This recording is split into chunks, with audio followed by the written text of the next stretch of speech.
And my audio input capture is really loud. Right.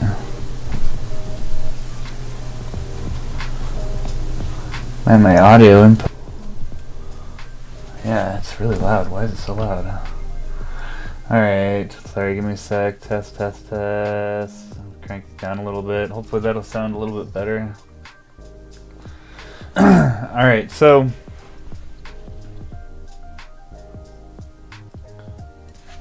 I wanted me to see this.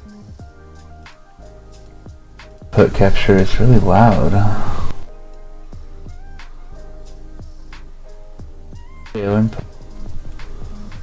Yeah, it's really loud. Why is it so loud? Alright, sorry, give me a sec. Alright, hopefully this is good. So, how's it going, everyone? Skylar here, and I guess I wanted to talk to you about the crash. Right? That's what everybody wants to talk about, the crash. I'll save you some time, and I don't really care about the crash, so just to let you know. Come on, everyone, Skylar here, and I guess I wanted to talk to you about... There you go, I guess it sounds a little better. So, yeah, I wanted to talk about the crash. Now, I guess oh, by the way, we're gonna drink a Mirror Drop Pond Pale Ale today. I don't know why I always drink on these streams, but you know, it is what it is. But yeah, so I guess the reason why I got the reason why I put the post that what I did today as Bitcoin's crashed 400 times is because it was an article a while back I remember reading, and they said, you know, talked about how many times news articles talked about Bitcoin dying, and this is in 2020, so obviously there, you know, throughout the year there's been more, but it said that they have declared Bitcoin dead nearly 390 times since 2010, right? And if it just did 11, then we're over that 400 times, right? But yeah, this is a very common, I feel like. I hear this type of stuff all the time, and people trip out because of the, you know, price crashing, but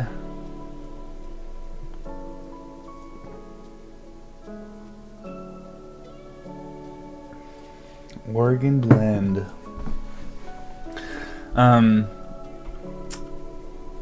But yeah, it dropped pretty significantly. Now, I guess you would ask, like, does this look kind of natural, right? This is like a pretty straight drop. I think it ended up being about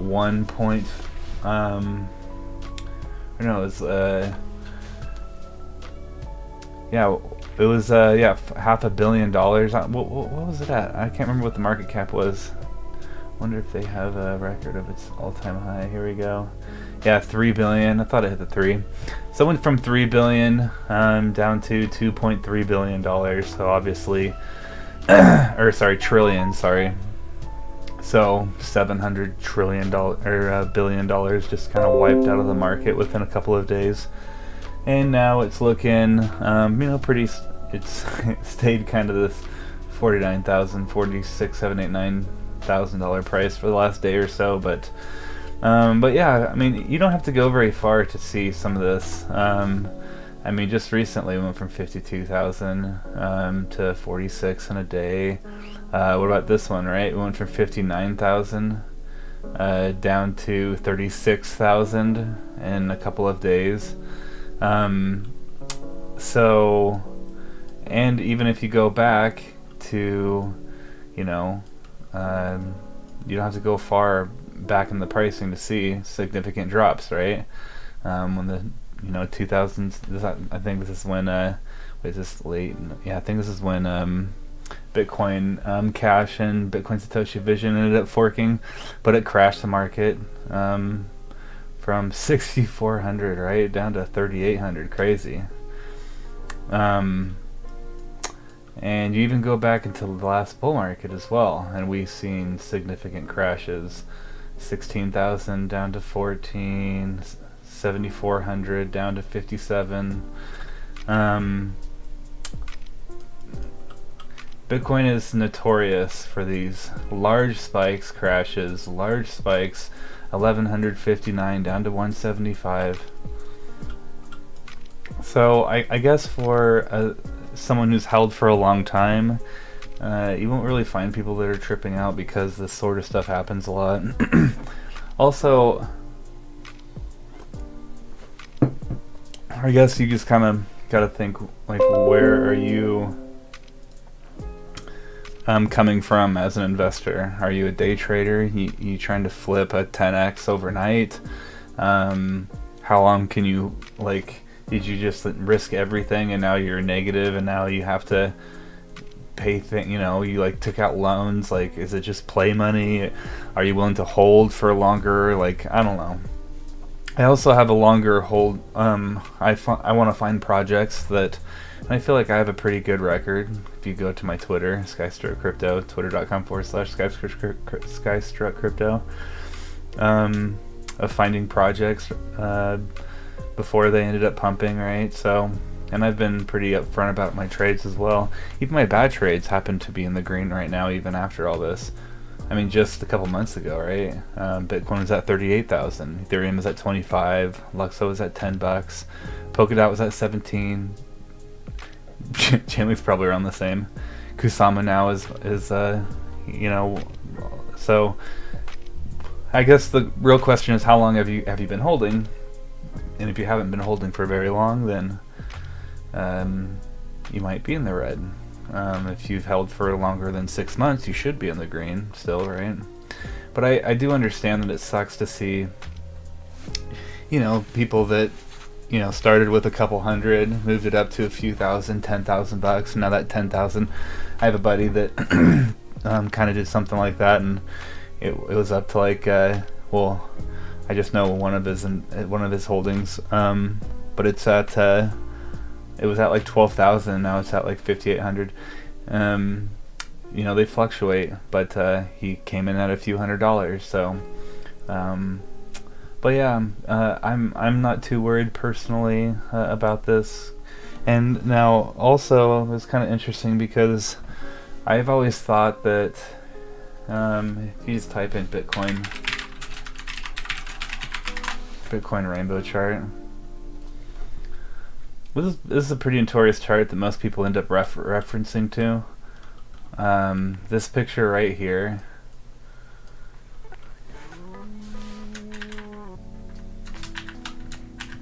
This picture right here is a pretty old picture. And it was back in 2014 that this guy pretty much charted what Bitcoin's outcome would be, and he wrote this huge thing on it of the halving and the 21 million, the token distribution, how it's whatever, and it's pretty much followed that path. But if you look, this is kind of where we're at right now. So we're in hodl territory. It's funny, I actually forgot about these up here, the funny little names. But essentially, the red up here means like, hey, you're hitting the top, you should probably sell. The blue down here means, holy crap, it's a fire sale, you should pretty much get it. Oh look, basically a fire sale. That's funny. But yeah, we're pretty much right here in the middle. If we ended up peaking, right, we might see 186,000. We could drop back down to the 20,000 range as well, right? But I don't think we're going to end up doing that. But who knows? This we could end up sticking around this price range, or mixing, floating around. So okay, I've always thought that there's going to be kind of like a hyperbole bull cycle. So I always kind of figured it would hit 100,000, and then within a week or two, if you look at 2017, it was actually very similar. It was at 8,600 November 17th, December 17th. So within 4 weeks, it went from it went from 8,000 essentially to to it's 20,000, right? So a little 300% gain or whatever within a few weeks. And then it crashed pretty significantly in February of 2018. So 4 months, and it did this spike. And so something like this you'll end up seeing in every this is the 2014, right? October 13th to December, I guess, depending on how you want to look at it. October, yeah, I'd probably say October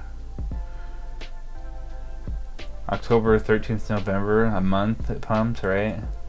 Even the little mini one right before it. Even when we go back to 2011, right? So, oops, I don't know why. I always leave this on. But yeah, you see these spikes kind of naturally occurring. Not that I'm like chart reading or anything like that, but I guess I'm more so saying like the longer you've had it, the more you're used to this, and it's kind of built into the system. But we kind of figured that, hey, at the end of this year, we'd end up seeing that 100,000 range, and then it would go to, I don't know, 200, 280, spike within a few weeks, month, and then back down. And during that crazy spike, that's when, that's when the hyper cycle is happening, essentially. And that's when we get into this red territory. But if we end up floating for another year, maybe another 6 months or so, we may not have this cycle happen this year. It may drop until like March or something. In fact, if you look back before the last 2 cycles, that was in March or something like that. But yeah, halving, I believe, is in 2024. You can go to halving clock Bitcoin. There's a ton of March 27, 2024. There's also, it's kind of funny when you see, it's actually it's right here. You'll see that the halving is kind of the start of all the bull runs too. Halving happens, boom, pump. Halving happens, boom, pump. Halving happens, boom, pump. So, halfway through this, we're sitting here in June, right? Around June-ish. So we may end up seeing June, July, August, bull run next year. That'd be kind of crazy. But even if it did take it into next year, yeah.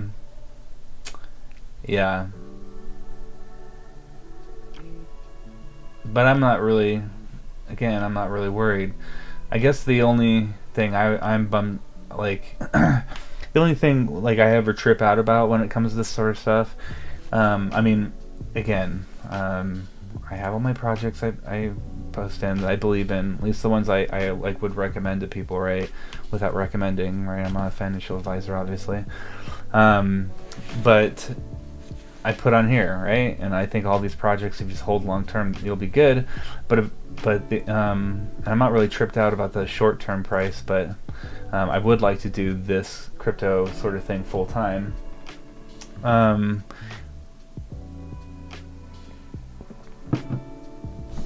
I think it'd be really cool to help to work with a company that helps people with that don't have the same financial services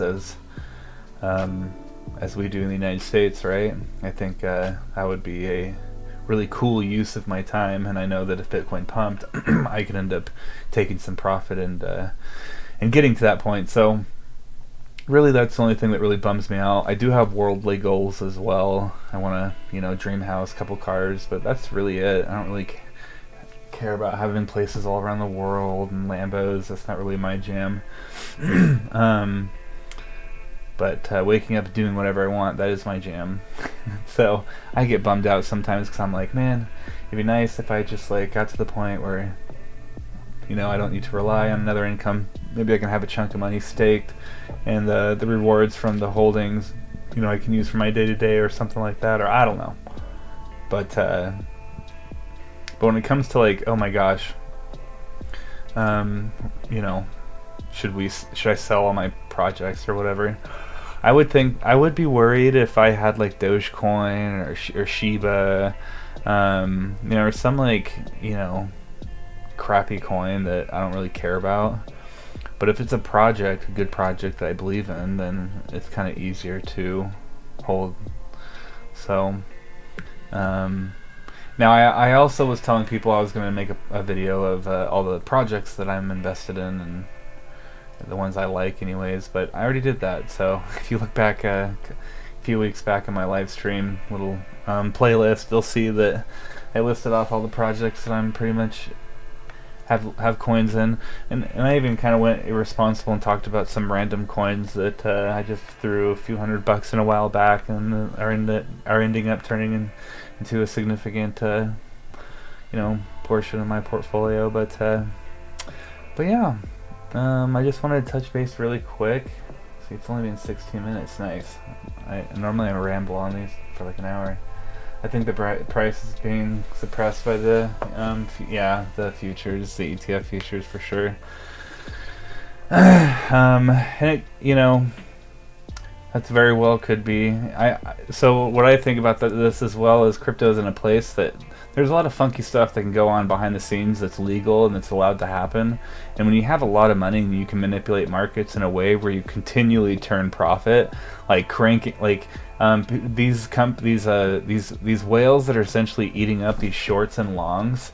If you Google like Bitcoin shorts versus longs,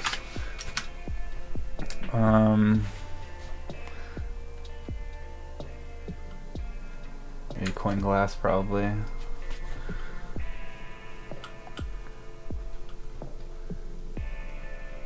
No, that's not what I'm looking for. Anyways, you can essentially see where all the shorts are, how big the shorts and the longs are for Bitcoin at each exchange. There we go. This is what I wanted. So you can see like where the longs and shorts are. So I just think as a, you know, as a someone who can control the markets, if there are, you know, if there's, you know, hundreds of millions of dollars or billions of dollars, you know, that are sitting in long positions, and you can easily short the market and eat up those longs, then why not do it and see how long it takes, you know? So I definitely can see how the markets can be manipulated, especially with whales, especially with this market not as regulated. Now, what I would like to see is eventually people make tools that can expose these whales for what they do. Just because the blockchain's completely open, and obviously there's like whale watchers and stuff that can that watches like large transactions. But you know, if you go into things like for example Shiba Inu, and you look at the wallets on Shiba Inu, you'll notice, like, let's just like go to a page, whatever the crap. You'll end up finding people that have very, very close, what are these, quantity?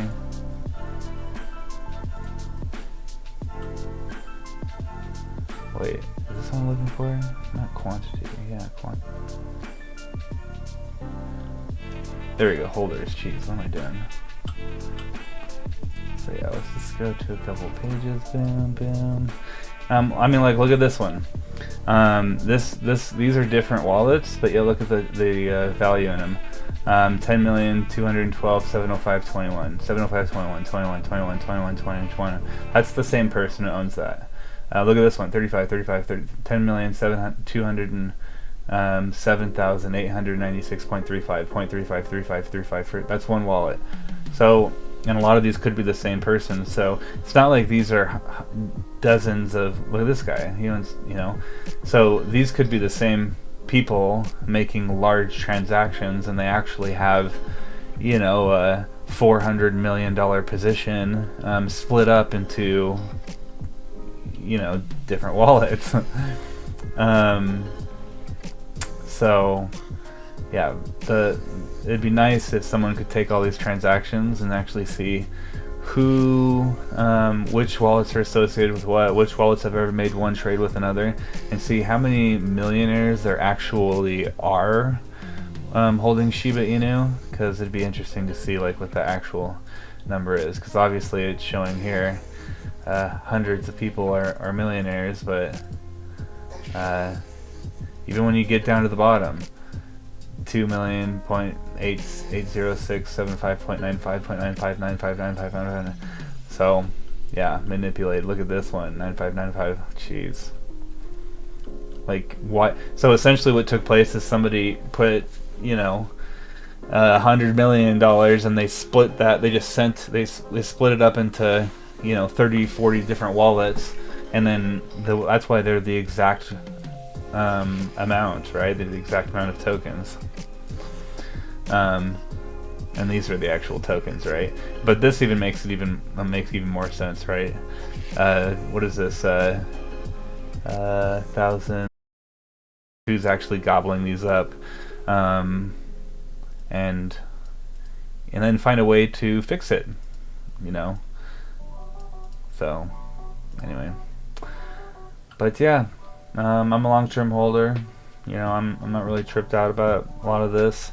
I will be taking profit at the peak of the bull run. I'm not really sure when that's going to be. You know, this turns around in a few weeks, and we see this, you know, go crazy. You know. But I think I'm still pro crypto, pro Bitcoin, pro all that sort of stuff. So I'm not really tripping out about any of this stuff. Doesn't really bother me. It just temporarily pushes off my my short-term financial whatever. You know what I mean? But it's not like Bitcoin. You know, it's not like these projects that I put my belief in, that I don't really believe in them, right? It has nothing to do with that.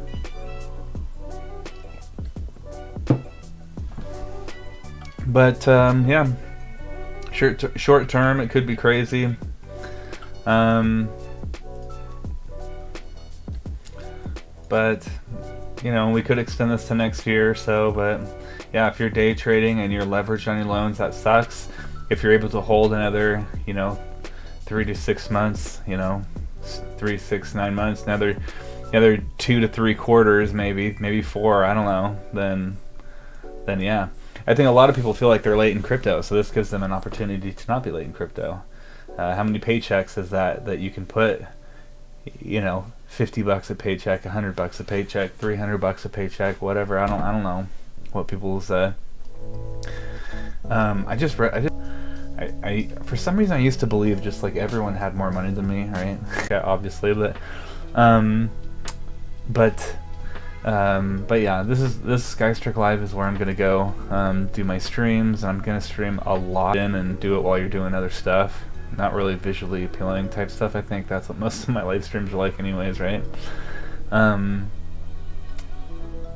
then this channel I'm just gonna be more make more, you know, these type of videos, just talk about projects I like and things I test, and cool projects I think are gonna do cool things in the future and whatnot, right? So do more of that. But yeah, I appreciate everyone. Look, it says 1 watching, and yet it says I have 6. Where am I getting these other viewers from?